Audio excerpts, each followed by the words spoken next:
G'day, you're watching Miss Hobbs Teaches Biology, and today we are going to be learning all about the immune system, vaccines, and coronavirus.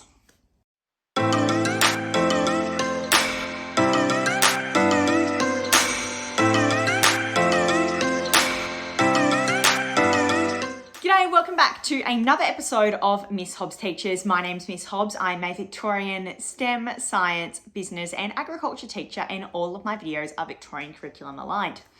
Now today we're doing something a little bit different. We are talking about our immune system, vaccines, COVID, and answering some of your questions.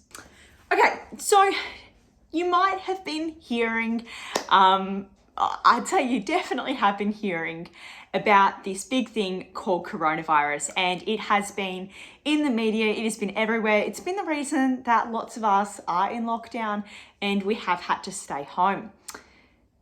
It is real, and we are going to be talking about the science behind it, okay?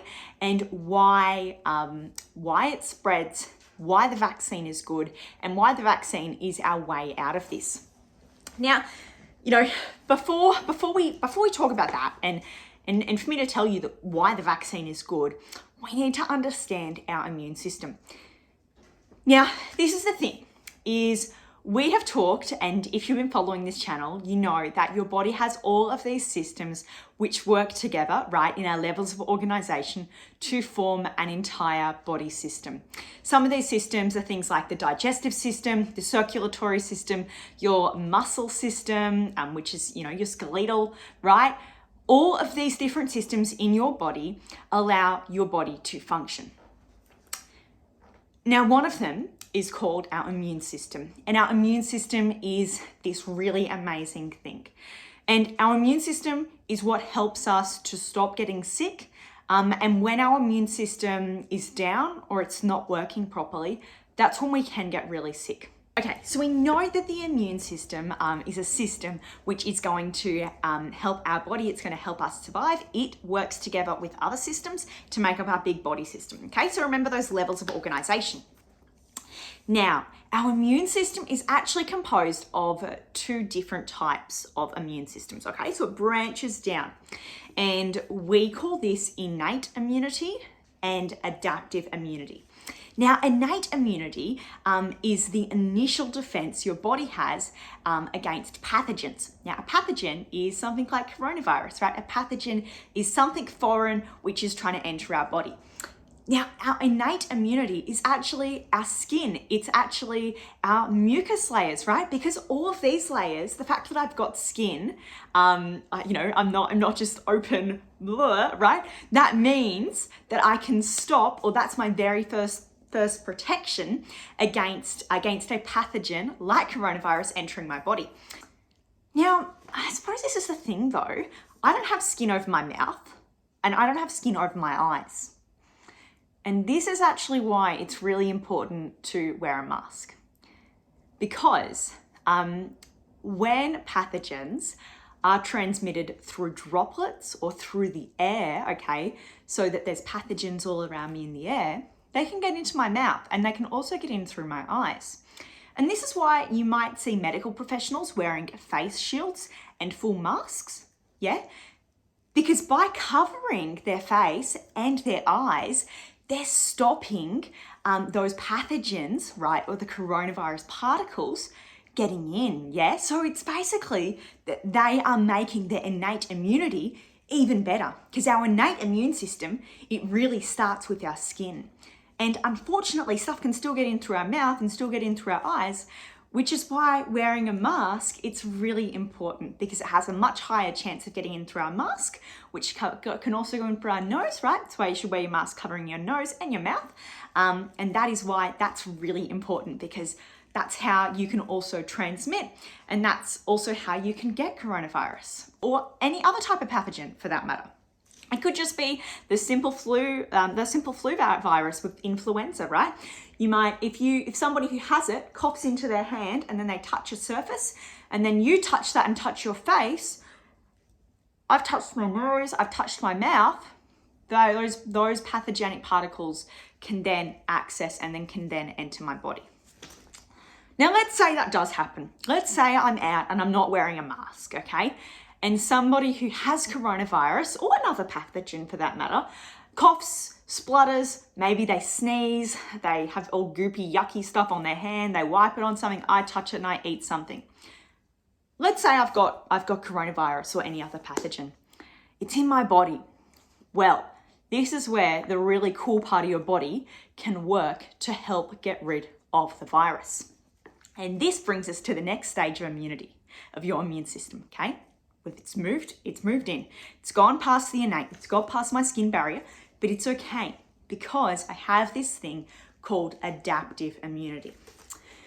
Now, adaptive immunity is what is made up by my white blood cells. Now, my white blood cells are also called lymphocytes, okay? A little bit tricky of a word. My white blood cells are also called lymphocytes. And I have two types of lymphocytes. I have B lymphocytes and T lymphocytes.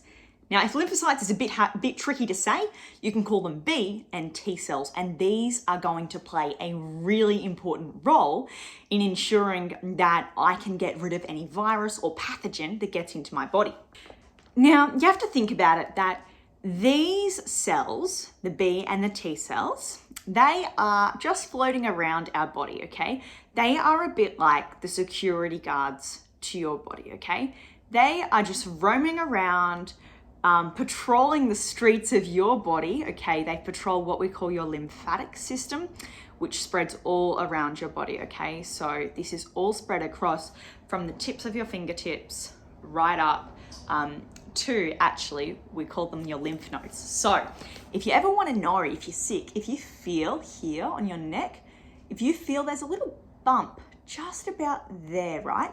And if that ever feels inflamed, that is your lymph node, and it means that your body is busy fighting an infection and it's busy producing T cells. So that brings me to T cells. So your T cells and your B cells are going around your body, around your lymphatic system, right? That's the name of it, okay? Like some electrical wires that are all across your body. That's what they're doing. Now, they're going around your body and they're patrolling and they're making sure that everything, okay, that every cell in your body is yours. And how they do that is through recognizing this protein which is expressed on every single one of your cells. So you know how we talked about cells and what cells look like, right? And you can have animal cells and you can have muscle cells, and muscle cells have ATP and lots of mitochondria because they need to contract. Yeah, well, those muscle cells also have what is called HLA, okay? Which is called human leukocyte antigen. Basically, it's a fancy way of saying that your muscle cells say, hey, I'm Miss Hobbs's muscle cells. And your T cells go and they go and they're scanning every single cell and they go, cool, you're Miss Hobbs's cell. You're Miss Hobbs's muscle cell. You're Miss Hobbs's whatever cell, right? They're going along.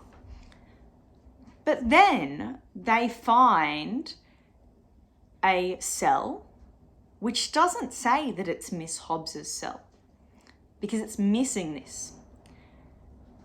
Instead, it says, I'm a coronavirus cell, right? So what happens is your T cell goes, hey, this is no good. You need to get out of here. So what your T cell actually does is it raises the alarm, okay? So it alerts and goes, hey, there is an intruder in the house. We need to get rid of this bad cell. And this is what it looks like. It puts up the wanted poster. So what does it do? The first thing it does is it starts to proliferate, and proliferate means to divide. So rapidly, it starts producing more and more, and it'll do that up at these lymph nodes here, right? And it goes, all of these cells need to kill this. You need to look in the body and you need to find and you need to kill. So it raises the alarm. And it does a really good job at this, but it can take a while. And this is actually why you get things like a fever and you start feeling really sick. It's because your body is promoting all of its resources to proliferating these T cells to get rid of the pathogen or to get rid of the coronavirus that's all of a sudden Miss Hobbs has got because it passed her innate immune system and it's now in her adaptive immune system. When you are younger, you have a really good and effective immune system. But as you get older, your immune system starts to weaken. And this is just one of the things that happens as we get older and as we age, which is why lots of young people can be asymptomatic. And what that means is they don't have symptoms when they get coronavirus. So that's the thing. You could have that pathogen in you and your body could be really fighting it really hard, but you might not feel very sick. You might just feel a sniffle, maybe just a slight cough. Your immune system's still working hard to get rid of that, but in that period, you can also infect other people, which can be really bad if that person doesn't have as strong of an immune system as you. Babies also have a really weak immune system and they rely on their mum transferring them antibodies. And that brings me, antibody, what is it, okay? So say Miss Hobbs' immune system, say I got the coronavirus and I got rid of it because my T cells, I have lots of them. And, you know, I'm pretty young, maybe I eat a healthy diet and my T cells get rid of all of my virus that's in me. Great, fabulous. That's the end. No, it's not, okay? This is the really important thing. Remember how I said there was these B cells? Yeah. Well, now it's their turn to shine and they come along and my T cell goes, hey buddy, this is that wanted poster I made earlier. I want you to remember this. And your B cell goes, you got it. So your B cell actually remembers what that pathogen looks like. So then if your body was to encounter that pathogen again, it would be able to get rid of it even quicker, right? Because the first time, you know, it made you feel pretty sick, you know, and obviously it depends on how fit and healthy you are to how sick you felt. But then the second time, if I came into contact with COVID, then my body would go, hey, B cell, hey, this is what it looks like. I know this guy. This is exactly how we fight it, right? You don't have to waste time and effort trying to work out what gets rid of it. Your body is so amazing. It fights the infection for you, but it can do it even quicker. And that's why vaccines are really important. Because what vaccines do is they give you a little fragment of a virus. And that fragment of the virus, then it's really easy to kill, okay? You get one T cell come along and he shoots it down and he goes, woohoo, he's done. But what's important is that T cell then gives that wanted poster to the B cell. And he goes, buddy, remember this guy? I want you to kill him if you see him in the future. That's why vaccines are so important, because it creates those memory B cells. Now, the reason that you sometimes need 2 doses of a vaccine, for example, the Pfizer, the AstraZeneca, you need 2 doses of both of those vaccines, is because your B cells need to be able to have lasting immunity. So if they only saw it once, they might go, oh yeah, like that's what that guy looks like, but they might not have as good of a memory. But if they see it twice, then they're like, yeah, I'm gonna remember what that guy looks like for ages, right? And that's why after your first dose of the vaccine, you only have about 60% immunity, but after your second dose, you might have up to 90% immunity if you've had something like the Pfizer vaccine. So now that we've talked about the immune system, how the immune system works, how it's really cool, that you first of all have your innate immunity, which tries to stop you getting sick in the first place. And that's why it's important that we wear masks and that we socially distance. The second type of immune system that we have is our adaptive immune system. And our adaptive immune system has our B and our T cells. Our T cells recognize the virus, they shoot it down, and our B cells then remember what it looks like. And that's the principle, okay, that vaccines work on. Now, you might have been hearing all of these different types of vaccine names, and they've got lots of different strange, crazy names like the Pfizer vaccine and the AstraZeneca vaccine and the Moderna vaccine. You might be thinking, well, what's the difference? Why can't we just have one vaccine, right? Because, you know, when you're little and you get the chickenpox vaccine, everybody just gets the same one. Why do we have different types of vaccine for coronavirus? And pretty simply, the reason that we have lots of different vaccines for COVID is because lots of different brands put time and research into developing vaccines. Because it was really important that we were able to develop vaccines, because we know that vaccines are the way out of it, because vaccines are going to provide us with that immunity, okay, to the virus. It's not going to stop us getting COVID. People are still going to get COVID. But what it means is that the next time, because I have those B cells, the next time I come into contact with coronavirus, it's just not going to make me as sick, right? And we know the people that it makes the most sick and that end up in hospital really badly are really young babies and older people, like our grandparents. And we want to make sure that our grandparents stay healthy, and same with our little babies. So it's really important that we all get vaccinated, so then when the virus comes into contact with anybody, they don't get as sick, yeah? And the other really important thing that getting vaccinated does is it reduces your rate of passing the virus on, because you don't get as sick, right? So it's really cool. You're using your body's own immune system with just a little bit of help, yeah? Now, maybe you've heard that there's a few differences between the vaccines, and you'd be 100% right. Now, the two vaccines which are currently available in Australia are the Pfizer vaccine and the AstraZeneca vaccine. Now, the Pfizer vaccine and the Moderna vaccine, it's getting approved. Very exciting. So the Pfizer and the Moderna vaccine work through what is called mRNA. Now, mRNA stands for messenger RNA. Now, mRNA is a gene that helps a pathogen duplicate. So by giving you a little bit of mRNA, you're not getting the virus itself. You're not even getting a dead virus. You're simply getting one of the many genes that encodes it. You're not getting a piece of virus DNA. You're getting its mRNA, which it is different. It is just one single gene that tells you to make a protein.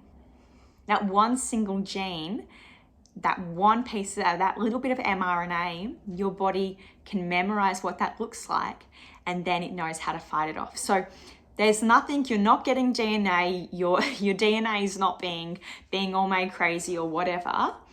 You're getting a protein, or you're getting a gene which codes for a protein. The AstraZeneca vaccine, though, it gives you a virus which looks similar to COVID, but it's not, okay? And that is a virus which is found in chimpanzees, and it gives you that, which is actually the same as the smallpox vaccine that was used to eradicate smallpox, where they actually gave people cowpox because cowpox looks similar to smallpox. So then when your body gets or when your body would get smallpox, it would know how to fight it because it knew how to fight cowpox, which is really cool. And we were able to eradicate smallpox using that vaccine, okay, that same type. Now, one of the side effects that you might, or you probably have heard about in the news from AstraZeneca is causing blood clots. Now, this, I have to stress, is extremely rare. Now, the reason for this is that, remember how we talked about in our circulatory system about how we have platelets which make up our blood? Well, there is this protein in platelets, and in some people, this protein becomes recognized as foreign after receiving the AstraZeneca vaccine. This just happens. This is super rare. It doesn't happen in everybody. As you know, so many people have had the AstraZeneca vaccine and have been fine. But the risk is still there after your first dose. And in people under 50 years of age, that risk is about 3 people in every 100,000 for the first dose. But as you get older, that risk actually decreases. In people that are between 50 and 60, it's 2.7. And in people that are 70 and over, it's 1.8 in 100,000. Now, here in Victoria and over in New South Wales, we have been getting recently around 400 cases of coronavirus a day, and over in New South Wales, 1,500 cases a day. You are much more likely to get coronavirus and end up in hospital with serious consequences because your immune system, right, those T cells, they can't fight the virus because they're not strong enough, than you are to get a blood clot from this protein, which is in some people's, in 2 in 100,000 people's blood. So the reason that only Pfizer is the recommended choice for people under 60 is because it doesn't have this clotting issue, right? And it's because it's a different type of vaccine. But the reason AstraZeneca is recommended in those over is because the risk is so low. Even in under 60, it is so low. But that's the decision that our government's made. You can still get AstraZeneca, even if you are under 60, if you haven't been able to get a Pfizer appointment, and I would strongly advise you to do so. So I hope this video helped you learn a little bit about our immune system and how it works and how amazing our immune system is, and that it helps us to fight pathogens just like coronavirus when we get them, and then it helps us to stop getting sick. But sometimes pathogens are much stronger than our immune system, and especially in the case of things like coronavirus, that's why we need to get vaccinated, is because then our body produces those B cells, which mean that our T cells are stronger next time. So basically getting B cells is like prepping your army to battle when you do come into contact with COVID. It's not going to stop you getting sick. We will always have COVID cases moving into the future, just like that we have flu every single year. We will always have COVID. And what's important is that people get vaccinated so then our healthcare systems don't become overloaded. Because the big problem is that COVID makes people, and some people, really sick, right? Because some people don't have the best immune system. And because it makes some people really, really sick, those people end up in hospital needing medical help. And the big problem with that is that we don't have enough beds and we don't have enough spaces. And that's why it's really important that people get vaccinated, because it's going to help lower the spread. People will still get coronavirus, but it means people won't get as sick, and it means you won't pass it on to as many people, which is obviously great because it means your grandparents aren't going to get as sick. It means that you're not going to get as sick. You should also know that your B cells play that really important role in recognizing what a pathogen looks like, what coronavirus looks like, and your B cells are really, really cool. And that is the really key thing which helps vaccines to work. It's those B cells. I hope you enjoyed this video. I hope you learned something. Please comment. Please let me know. Do you have more questions about this? If you do, let me know and we can do a part 2 and I can answer the rest of your vaccine, coronavirus, or immunology questions. Thanks for watching this episode of Miss Hobbs Teaches.